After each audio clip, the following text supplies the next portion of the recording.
So, first of all, thank you for taking the time. You're welcome. And I know that you're a busy guy. It's all right. Busy guy, people have time, you know that, so. Well, there's so many questions I want to ask you. I'm so curious about so many things. Me too. I'm still seeking the answers. So it's all right. We're good. We think we know. Okay, so I'm just going to give you a heads up, and I feel like I'm going to ask you questions that I feel I don't know if you get asked often, because when I read what you write, it's generally in the form of press releases. Correct. And those are... Although I've written 3 books, so. Okay. So it goes beyond the press release. What I meant is that Yeah, I know. things that are written, in advance, and Right. that you have time to respond to, and where you kind of are more in control of the pace of responding to them. So Not anymore. it doesn't. The world has changed, right? Okay. So I'm just giving you a heads up. Okay. But I feel like this is your job. and Fine. So you're well equipped to handle. So We'll see. we'll see. Okay. So let's start off with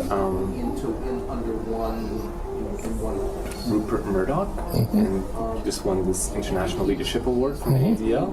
And I was just kind of curious. I noticed in today's Israeli newspaper, it noted that Rupert Murdoch is a contributor of Benjamin Netanyahu's campaign. Oh, he is? Okay. Yeah, apparently so. Good for him. Has he been in the past, or is he currently like a financial contributor to the ADL at all? No. Although, to be precise, we may have honored somebody that he, in order to express his business affiliation or otherwise, may have, taken a table at a dinner. So, but is he a constant, significant supporter of the League? No. So I was pretty surprised by that award, because from a lot of people's perspectives, it would seem that Fox News and all of New York Post, all of the news organizations that he owns, that they come into a lot of controversy. In fact, a lot of lawsuits by former employees suing them for harassing workplace environment, people claiming that they promote bigotry. So what's the point? Well, I was just wondering, how do you respond to criticism of Rupert Murdoch as a person? Is he deserving of an award like that? We decided to give it. We didn't give it to him for his. I don't know about his labor practices. I guess if you would examine issues of labor practice, you'd probably honor nobody, because at one point or another, there are labor disputes, etc. We honored him because of his public positions on Israel, on the Jewish people, and on anti-Semitism. I happen to, if you read the speech, if you want my speech, we also, I made specific reference to his leadership and immigration issue, which is a very serious issue. And you select the people, you select the issues, and you embrace them. We honored President Bush 1. A lot of people were upset, he wasn't the best friend of Israel, but we honored him because he was very significant in saving Jews. So, you don't go into the minutest details. He's entitled to support any political candidate he wants, here or elsewhere. It's still a democracy, and we don't take political litmus tests. I find it interesting. You're not the first one who's raised the issue. Do you know that he was honored by the American Jewish Committee last year? Do you know that he was honored by the Jewish Federation of New York the year before? And I wasn't aware that anybody ever asked the question, but okay. Well, you're hearing from me. I would ask the same thing of them, because I know. Well, I doubt it. I don't know, because the times have changed. Everything now becomes an issue. Everything becomes. For me, my sense is for a lot of people he's a bit beyond the pale. He called President Obama a racist. Like I find it on his show, but you don't have to go delve too much into it. You work for Haaretz, okay? Do the owners of Haaretz tell you what to do, what questions to ask me? You think he deals with O'Reilly's program?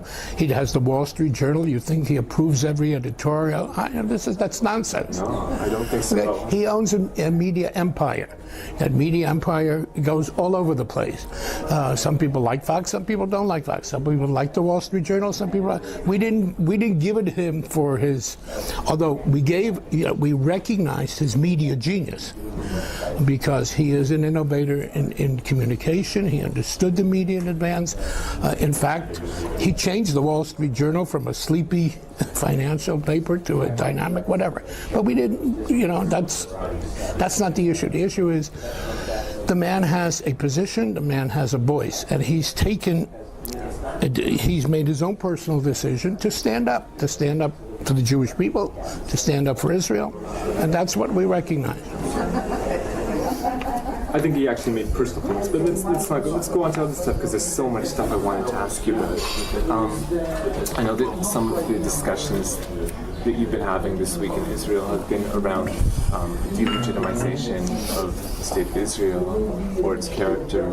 And I wanted to ask you about an Israeli organization called Shovrei Shtika, or in English, Breaking the Silence. Are you familiar with that organization? No. I've heard about it, but I'm not very familiar with it. Okay. So it's difficult for me to ask you to comment if you've never heard of it.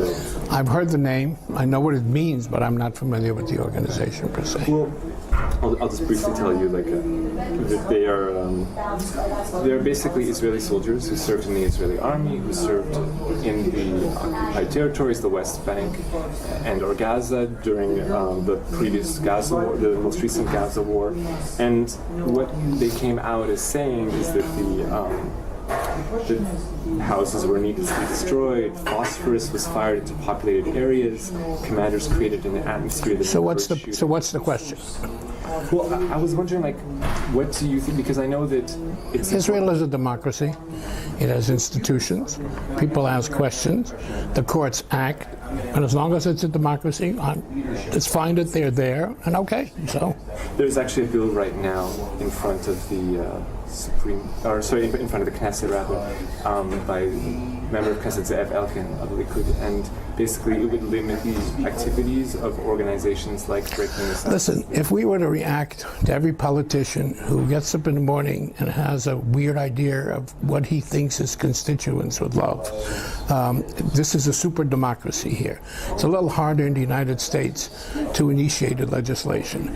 So, if we could, no, it doesn't matter, but we can spend 24 hours here talking about legislation that people introduce.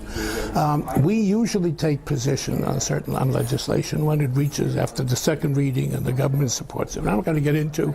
You can find every idiotic or non-idiotic concept because it's a game politicians play. So fine, there are people who put in to restrict this, to restrict that, to get their uncle so on. Okay. It's a democracy. Okay, fair enough. So what I'm hearing from you is there's so many things that are happening. It's not possible to respond to everything. When it becomes serious,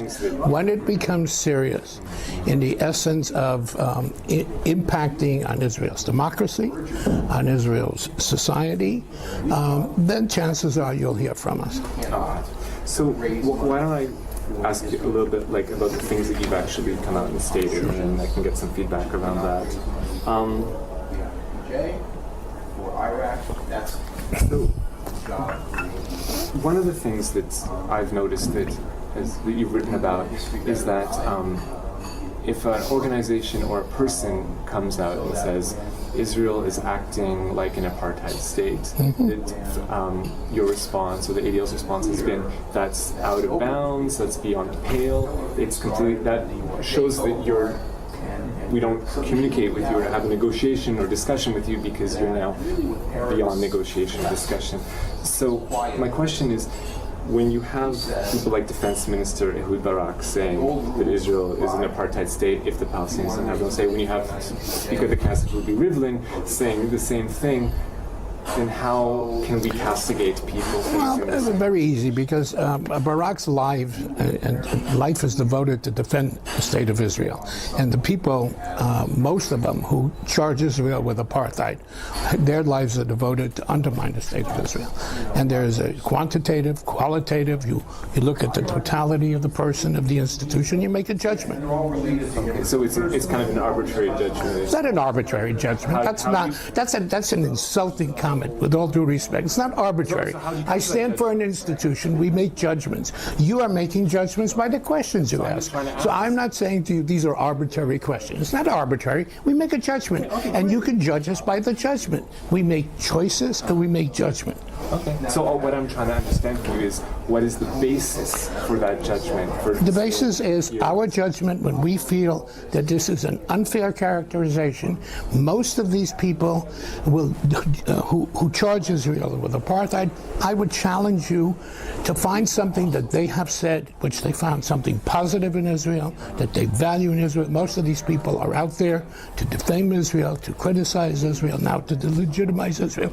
And when they do so, we will take a position. To say to Barak, because he once in a debate, in a discussion issue, said Israel's an apartheid state, to then compare it with that, that's arbitrary. And that's really political, but that's okay. Israelis say it? That's fine. Listen, we're not a police institution going out. I don't care what you say, except if you say it on the air, if it impacts and people ask, and if you would ask me, I will make a judgment. You either agree with me or don't. Okay. So one of the things that I noticed is there's like a book that put out by the ADL. It's talking about like ADL Israel Advocacy Guidebook. Mm-hmm. So I was wanting to try to get position papers to understand. So you talk about that the label apartheid can't be applied here because it's not a system of legal racial segregation, right? But how is it not a system of legal segregation? Listen to me. This is really. We believe that people who call this state apartheid are anti-Israel, sometimes anti-Semitic. Okay, I'm not here to discuss with you criteria. You don't think it's an apartheid state? You're entitled. I'm not here to tell you my innermost much one. We have a record. We've been out there. We have positions. You may not like them. You may not agree with them. But I'm not here to explain to you what are the specific criteria which came down to say, hey, we believe this is not an apartheid state. Period. Okay. Are there elements in this country that we believe hurt democracy, can be interpreted as? Yes, and we speak out about them, okay, and we will. But anybody who this is not a perfect democracy. There are serious issues in this country. There are issues of discrimination. There are all kinds of issues in this country. But it does not amount to. Apartheid is South Africa. Apartheid is a government policy to separate, to segregate by the virtue of they are the color, and here we would say ethnicity. Israel is not an apartheid state. Does it have things that we don't like? Does it engage in positions that we don't like? Sure. But in its totality, it is not an apartheid state. Period. Okay.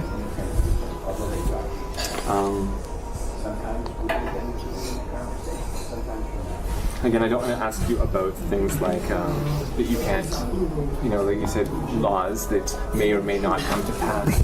But just last week, there was, I noticed on your website, there's this, a group of people in the United States that believe that FEMA has built camps across the United States, mm-hmm. and they say that one day they will be used to... We criticized it. Yeah, okay. I noticed that. The thing is that just last week in Israel, there was a large-scale military training exercise that involved large segments of the army. And the training exercise, as reported by Israeli radio, was that it was to simulate a situation where the Israeli government would make a decision to transfer or to change the borders of the state of Israel, which would disenfranchise some of its Arab citizens, and that in the wake of that decision of that a lot of Arabs, Israelis would react and protest it, and then in the wake of these protests, the army would then create prison camps to hold them. And that sounds to me like that exact situation, That's absolute nonsense, okay? This is Israel training its soldiers to situations, anticipating what would happen if there was serious either military issues or civil disobedience.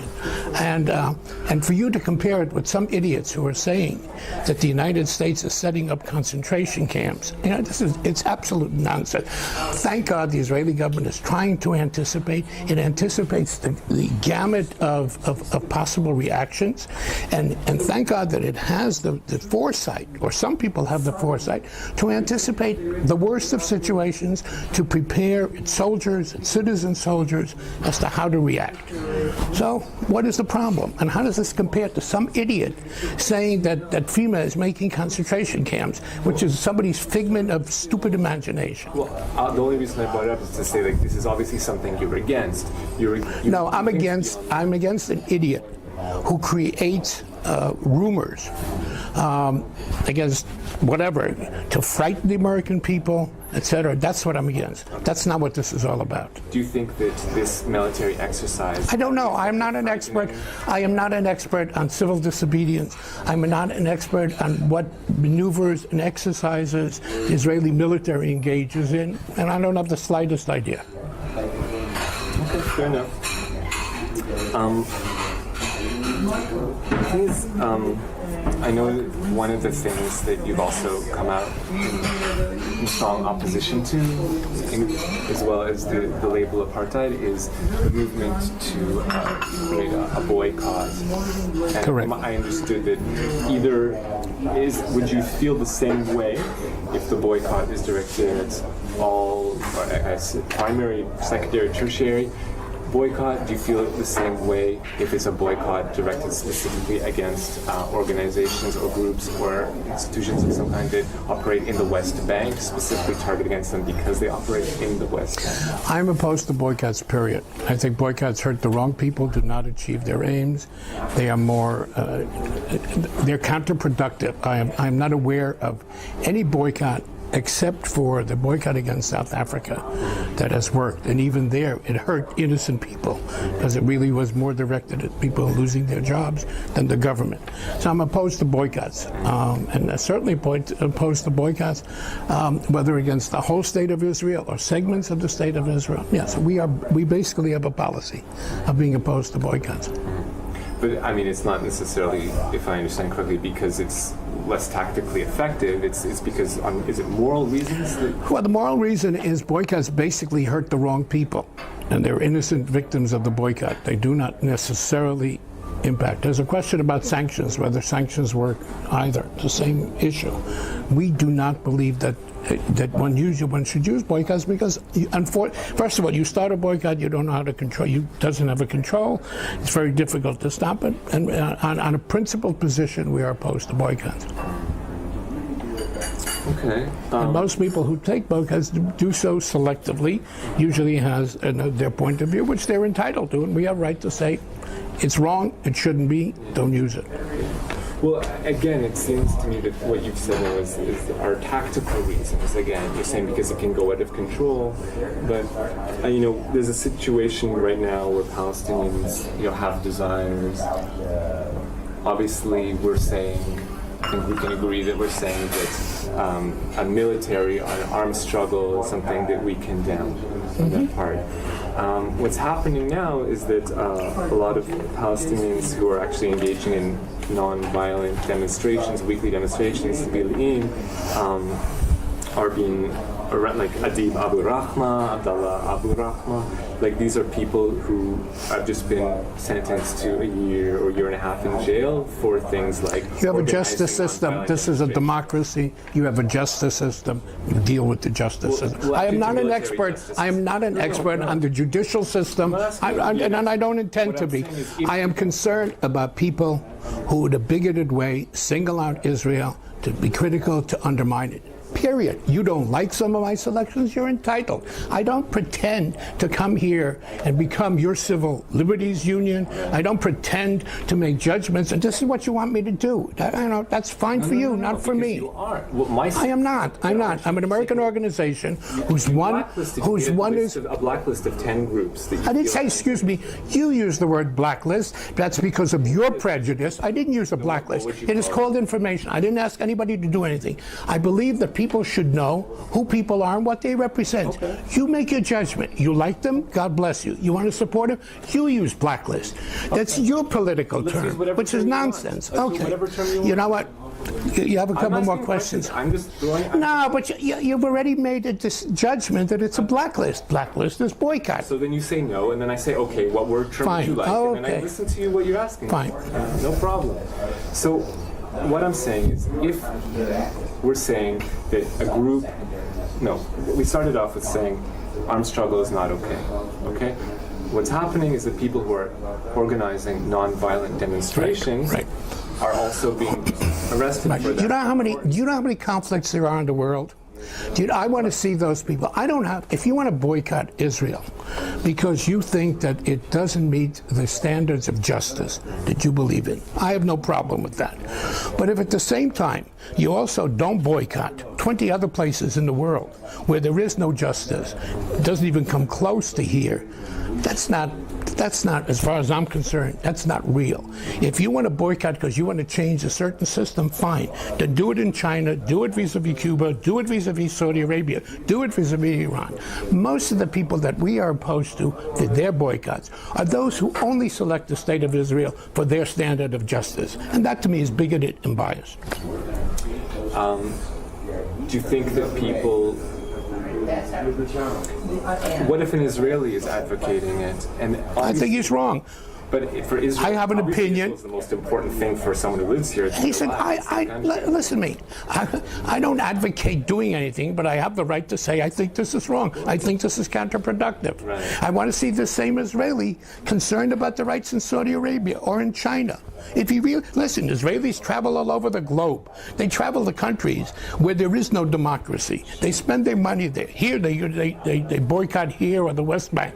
They don't boycott it in Tibet, or in China where they go, or in India. Look at the conditions of justice there too. So it's a double, triple standard, but they're entitled. They're cafe revolutionaries or something like that. That's a generalization to say that anyone who engages in political activity is sipping lattes in Goa. I didn't say it. You're putting words into my mouth. I'm saying these are the same people. You're saying Israelis. I don't have a problem about that. They're entitled to do what they want. I'm not here to sit and say you can't do whatchamacallit. But if there's an organization that singles out Israel under the banner of social justice, and I have a right to say, anywhere else you raise that standard, you're entitled to raise that standard about Israel. Absolutely.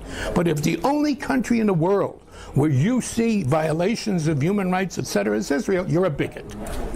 Just from a personal perspective, my sense is that people who advocate this are constantly saying that we should be engaged, or people that they agree with them politically should disengage from all kinds of capitalism, all kinds of corporations. But they do not take the same actions vis-a-vis other countries. They selectively pick politically. They're entitled, but I'm also entitled to say this is double, triple standard, and sometimes it's anti-Semitism. Not always is it anti-Semitism. But someone could also... Listen, we need to wind up. Okay. This can go on for 5 hours.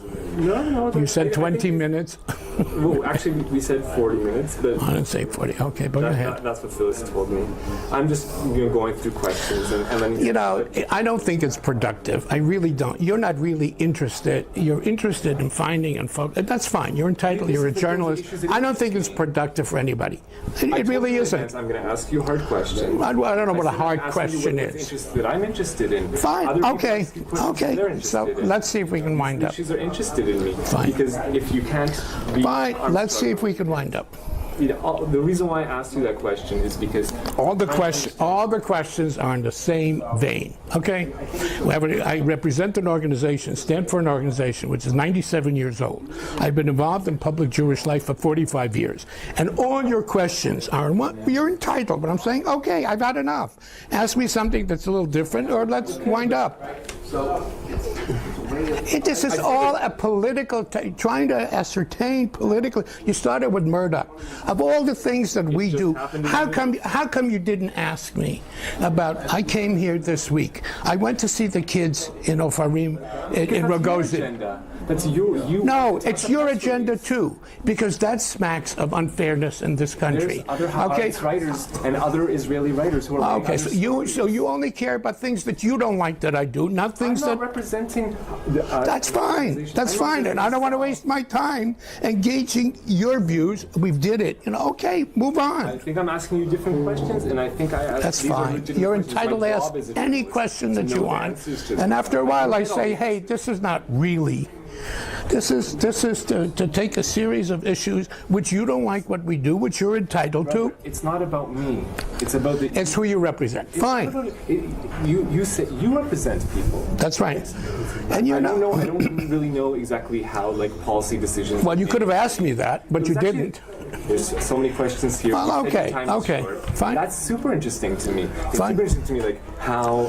David, let's proceed. You want me to go to the next one? Okay. Yes. All right. Something that you won't say that we've talked about so far. Okay. I noticed that on your website there's a section devoted to animal rights extremism and environmental activist extremism, and. Well, okay. It's not a section devoted, but it's one of the things that we cover, right? Right. Okay. So, what I'm wondering is, seeing as also on the website it says that mostly what these people do is freeing animals from their owners and property destruction, and no one's been killed or even injured in an attack. Why does, and they're not What's bigoted. Your question? They're not. Of course they're bigoted. Of course they're bigoted. Who are they bigoted against? PETA? PETA challenges the Jewish right to slaughter. PETA says that that the slaughter of animals is equivalent to the Holocaust and concentration camps. We are concerned with trivialization of the Holocaust. They have used imagery of Jews in camps with penned animals. That is an issue that we're concerned about. Period. It's bigoted. It's distorted. It's distorted comparisons. It cheapens the history. Now, either they're totally ignorant of the Shoah is about, or if they're not ignorant, they're bigots. Okay, so we have a position. Period. There's actually two questions that goes into two different directions. One, groups like the ALF and ELF who don't use necessarily Holocaust imagery or campaigns. Even they're about actual direct actions.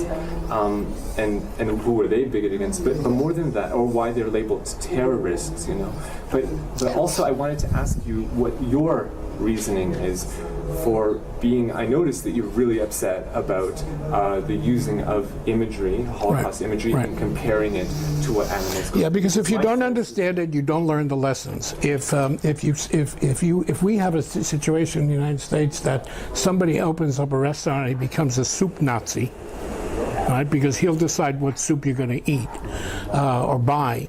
That's a trivialization that you learn nothing from history. And yeah, we do care, and we'll speak out against it. Okay, but we're not talking about soup Nazi. We're talking about, you mentioned a group like PETA using imagery of people who suffered in the Holocaust and comparing that to how animals are treated in our society. I mean, isn't it possible that animals in our society are treated from their own perspective if an animal gets Well, if you know from your perspective, then you know a lot more than I do. I still don't understand the question. I answered you why we do it. You don't agree with it? Fine. No. I want to. I told you why we do it. Because they are distorting history. They're using Jewish history. What's in your head? I'm not here to tell you what's in my heart. I'm here to tell you what the organization is. And you're not my analyst, and I didn't volunteer to find out what's in my heart. You want to know what the organization does? I have a responsibility. Ask me why it's made the decision. I told you. Now you want to know what's in my heart. That's nonsense. What I want to understand is why it's patently offensive. It's offensive because it is offensive. Because to say that slaughtering animals is equivalent to what the Nazis did to the Jews is offensive. It's offensive to me as a Jew. It's offensive to somebody who knows history. It's not offensive to you. God bless you. Okay. I told you why. Move on. Okay. So I know that after there was like this big controversy around the community center in Lower Manhattan, and when you spoke about this, you said that in the New York Times, survivors of the Holocaust are entitled to feelings that are irrational, and also about families of people who died in 9/11. Their anguish entitles them to positions that otherwise we would categorize as irrational or bigoted. Right. So, how do we decide what that massacre listen to me is? again. You only very interesting interview. Okay, I will tell you something. You don't bother to ask me is this a correct quote. You don't bother. You assume. Okay, this was part of a discussion with a journalist, who, when I said to him about the convent and what you would call it, he didn't know history from borscht. He didn't know what I was talking about. I don't care. I don't care. I don't care. I don't care. But what you're basically saying is you assume this. I'm telling you, the conversation he and I had was when he said to me, "Well, it's been 60 years. Can't the Holocaust survivors forgive and forget? Isn't that irrational?" And I said to him, and he says, "You still hate? Survivors still hate Germans and Poles?" I said, "Yeah, some of them do, and they're entitled to carry that prejudice and they're entitled." Okay? You don't have to, we disagree. That's what this is all about. It was in a context, he, as you know, journalist, he picked out, but he fit it fine. It makes sense. It doesn't necessarily, it makes sense in a very specific case. In the case that we were talking about, he couldn't understand while 60 years, he couldn't understand while 60 years later, isn't it irrational, he said, isn't it prejudice that 60 years later, 3 generations later, you're still opposed to nuns praying for you in Auschwitz? And I said, yes, you know what, they're entitled, period. That doesn't apply to this as a general, I know, I've been criticized, this is a general rule applying, it's a very specific to a specific question, and I still believe it, okay? They're entitled. They're not right. I'm a Holocaust survivor. I have not forgotten, but have I forgiven? Yes, but many have not. My children have not forgiven. Okay, they're entitled because they lived the trauma through me. So I gave, this is a specific statement. This is not a philosophy of life. Okay, for you, you're looking. Oh, see, you're prejudiced and all that. That's nonsense. I never said that. Well, come on, you pick out. This is such an important controversy in the U.S. We took a controversial position. What do you pick out? You pick out that one sentence that all those people who didn't like tried to portray me as prejudiced, as bigoted, as closed-minded. Fine. Okay, wonderful. That's not my intention. Well, but that's the only thing you picked out. Do you know the literature on this decision? Interesting what you picked out. I'm only asking the things I don't know. Fine. Okay. Fine. Go ahead. But that's great. Like what I want to know is how, and this was really my first question. Right. Maybe after all this, you can tell me now. How are decisions reached? Like how? With all due respect, it's really not your business. We have a board. We make decisions. I don't owe you to tell you how we make it. Maybe you want to know on the specific. Fine. Then you'll find out how we make decisions. Okay. You're not auditioning me to be a member of my board.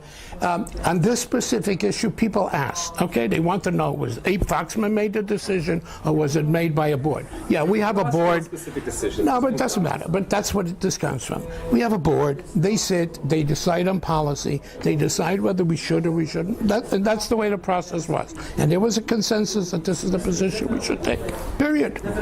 And our accountability is when we say it, people either like it or don't like it, or critical or support it, period. So that's pretty tough because that's like your feedback. Life is tough. Life is tough. Media response. Making decisions is tough. Okay?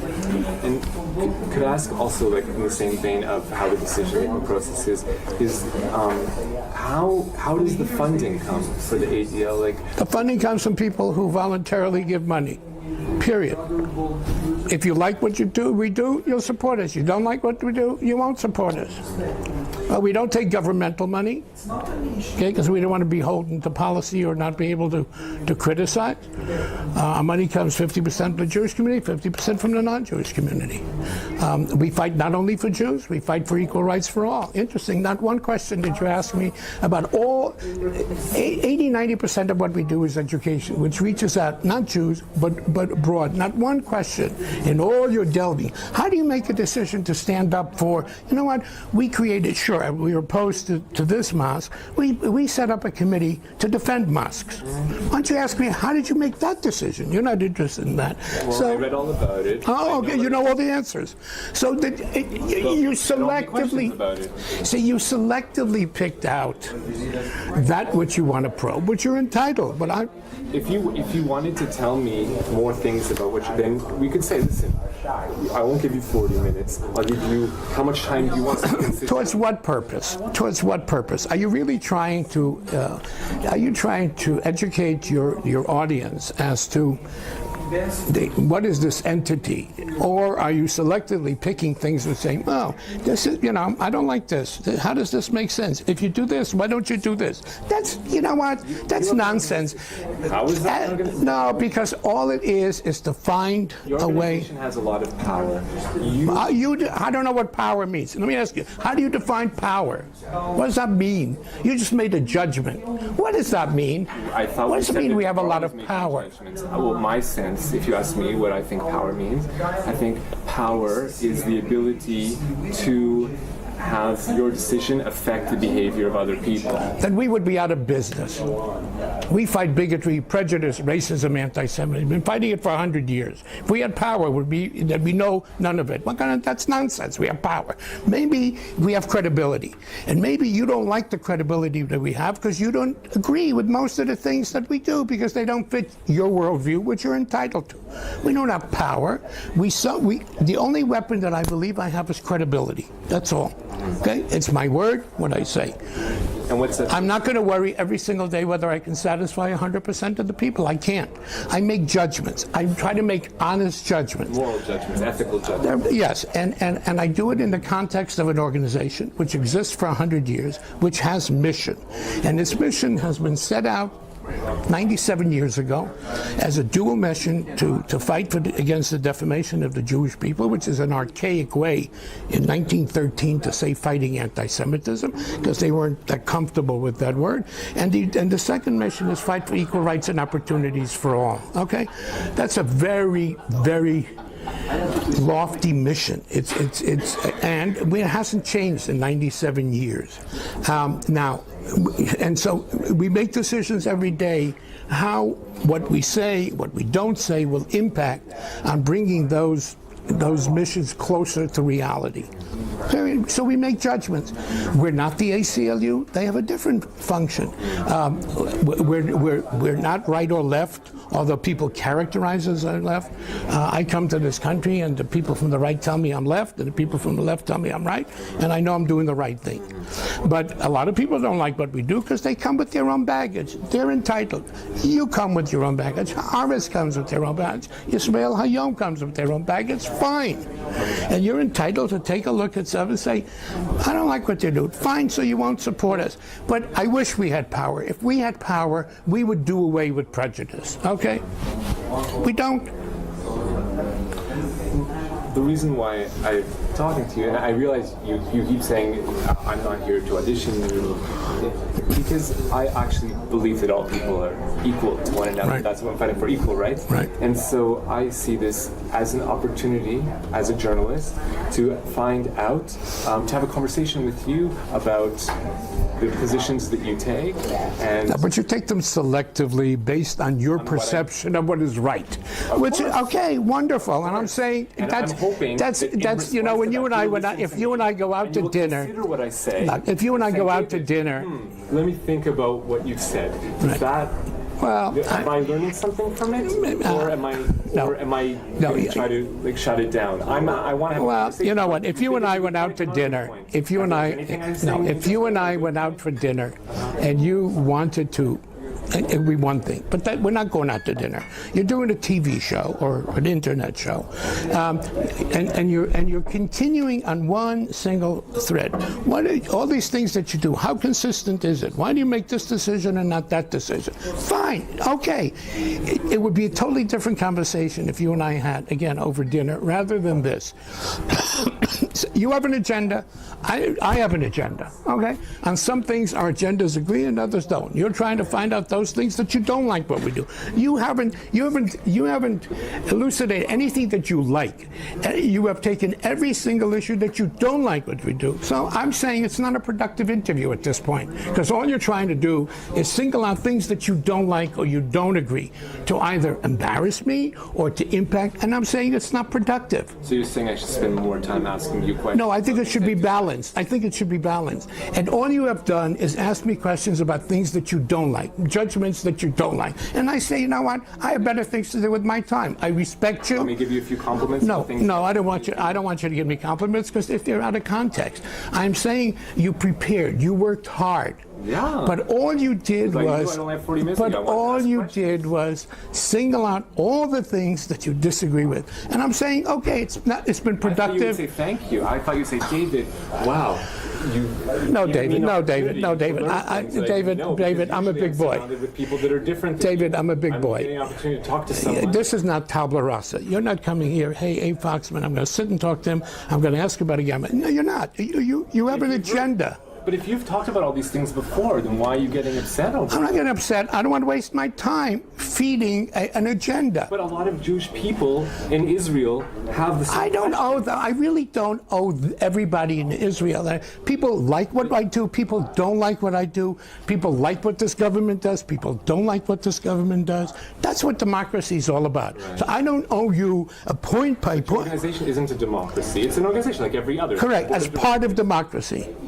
These are people who volunteered their time and their money and their judgment. And respect them, even if you don't always agree. And it's not really your business how these people who make their decision that they're going to join Hadassah rather than JNF. Okay? You may not like Karen Kayemet because I can tell you why you wouldn't like Karen Kayemet. But so what? They're entitled. So where does this get us? It's an ability to become clear to everyone, so that everyone knows everything and not just the things. Not everybody can know everything. We get up in the morning. That's impossible. We comb our hair and we David, brush our teeth, everybody cannot know everything. David, that's nonsense. Everything cannot know everything. Everyone is a mixed bag. Fine, fine. And we can't always just show that we're perfect. I didn't ask you to show perfect. Contradictions. I don't. All you've done is look for contradictions. I'm not asking you to give me a perfect score. But you didn't pay me to give you press You releases. haven't taken. I'm happy to give you press releases. But listen to me. You haven't taken one positive example and said to me, "How did you make that decision? Why did you do this thing rather than this?" All you've done is things that you don't like, and I'm saying enough. Okay. You just told me about 97 years of credibility. No. 97 years of working to the point where we have credibility. No, you're not listening to me. No, I said the only weapon that I have is credibility. That's what I worry about. When you say we're powerful, I said all I have is the ability of trying to be credible. Not everybody thinks we're credible. So I do worry what I say. I do worry how and when I make decisions. Don't intend to be always right. Don't intend to be perfect, period. My sense is, and this is just on a personal level, that like I was hoping, right, that I would learn, right, from you, like your position on why the boycotts against Israel or against territories. No, but and then David, that's not what you're doing. You're setting up. You have your criteria. You're not asking me. Tell me, why are you opposed to boycotts? You gave me examples, okay, which you don't like and you like. Come on, David, be honest with yourself. You didn't come here and say, you have a position on boycotts. Can you explain to me how you arrived, when you picked it? No, you gave me examples of situations and basically said to me, hey, you didn't take a position on this. Why didn't you take a position on this? So I just talked about these are the issues. Right. And I want to know how you got to them. And then you said, it's not for us to tell you why we get to certain positions or not to get to certain positions. Right. It's not really your business. I'm not here to say to the world, come and join us and support us. If I were, then you have a right, you know. But you don't want people to, like, if I'm understanding. People are going to make decisions. People are going to make decisions based on logic. You have to convince them logic. People are, there are. Convinced, you know. David, I'm not out there to convince the world. I really am not. People judge us by decisions that we make. They either agree with them or don't. None of us are 100% correct. There are people. That's, you know, somebody sends you a check or becomes a member. It doesn't, you know, it's nonsense. And it really is. People either have an image or perception. Some of them come in because they want to change it. They want to redirect it, which is fine. But it's not your business how we do this. It really isn't. It's a private organization. On my conversation on the way over here, I was actually saying to my colleagues here that I was looking forward to the interview because I saw it as a win-win. I saw if you are, like, let's say, antagonistic to some of these positions, then in my mind, like, at least you've come out and said we are antagonistic to these issues, right? But if, on the other hand, David, you said it, no, David, no, that's not what you're doing, David. You said to me, you don't like this cup. Why don't you also dislike this cup? You support this camera, but what about this camera? That's, you know, that's what you're doing. That's the only thing you're doing, and you're selecting which cup of coffee and which camera. You're selecting all the examples. Well, for you to compare our condemnation of the FEMA with the military exercises is so political skewed. No? That it's not real. It's not honest. That's nonsense. You only showed your bigotry. Either you don't understand what we said about the FEMA issue, or you're trying to set me up, and I'm not interested. So, David, I spent time. I spent more time than I intended. I don't think this is I don't think you came here to really find out. I think you came here to set up situations, but you're entitled. You're entitled. I think all I did was go through.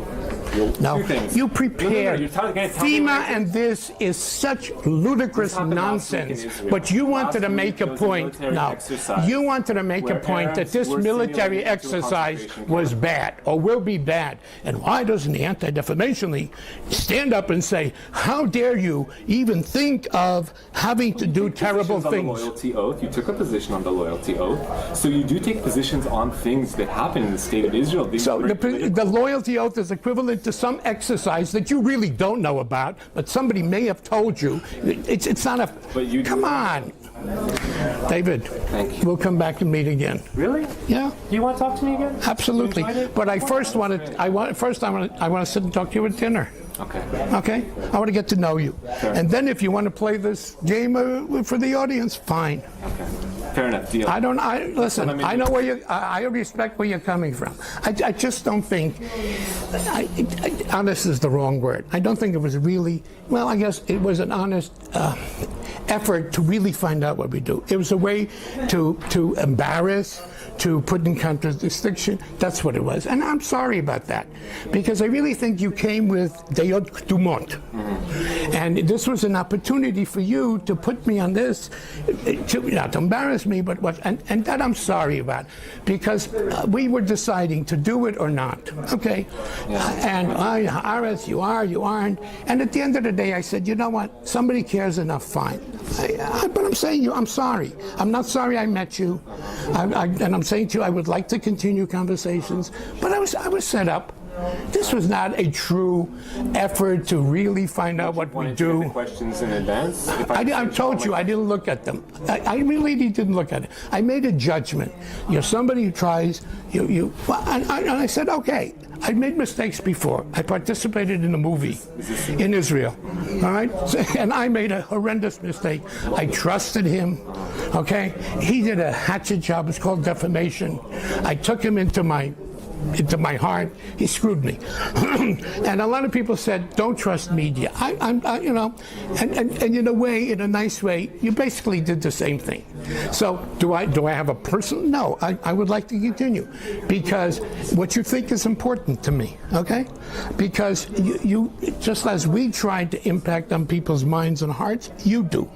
Okay? And so, yeah, I would like to continue, but not this way. Not this way. This was a setup, David. This was a way to embarrass what we do, to say, see, there's no consistency. So how in your heart do you side? Peter, who gives a shit about Peter? Give me a break. In the world that we're in, Peter is garnished. So you dug up Peter. That's nonsense, because it's your political agenda. But do you know why? Because it's the very heart. This whole world is being destroyed, in my humble opinion, because people believe that humans are different than other animals, and because of Fine. that, we are then let's have that discussion. We didn't have that discussion. You didn't ask that question, which is a very philosophical question. You asked me about my position on Peter. Okay. I never brought up the name Peter. Well, that's what you're using the example of. The ADL took a position on this organization. Activism and environmental activism. Yeah, because also they don't act civilly. Okay, that's another way you can have your point of view. They're beyond that. They're engaged in civil terrorism. Okay, so that's another issue. How do you get your message across? Another time. I'll take To be continued. I really, we're off camera. You must have enjoyed. I have to take my wife to the doctor. Okay. She had a very Well, I hope she feels better. Me too. But you know what? The result of this is not to trust. I should have not done the interview. And most people said to me, "Don't do it. Okay? It's Haaretz. You don't know who he is. You know how Haaretz feels about Ansel Pfeffer wrote a piece. I read it. Okay, they haven't covered one thing that I have done positive. Natasha is constantly writing about you. Well, not constantly. It took a while, but that's not. But I still said, you know what? Hey, and I'm sorry. I'm disappointed. Okay, because you came here with an agenda. You didn't come really to elucidate. So I'm sorry. I'm sorry. I'm not sorry for the time. I'm sorry that my questions angered you. They didn't anger I felt me. that, you know what I felt? You're professional. David, it's your day job. So you think all the time about David, these questions. You think David, all the time about the answers. David, I figured you'd be like, here, 1, 2, 3, like you're throwing David, cards they at me. disappointed Because you me. hear them all the time. If you don't hear them, maybe you're in groupthink.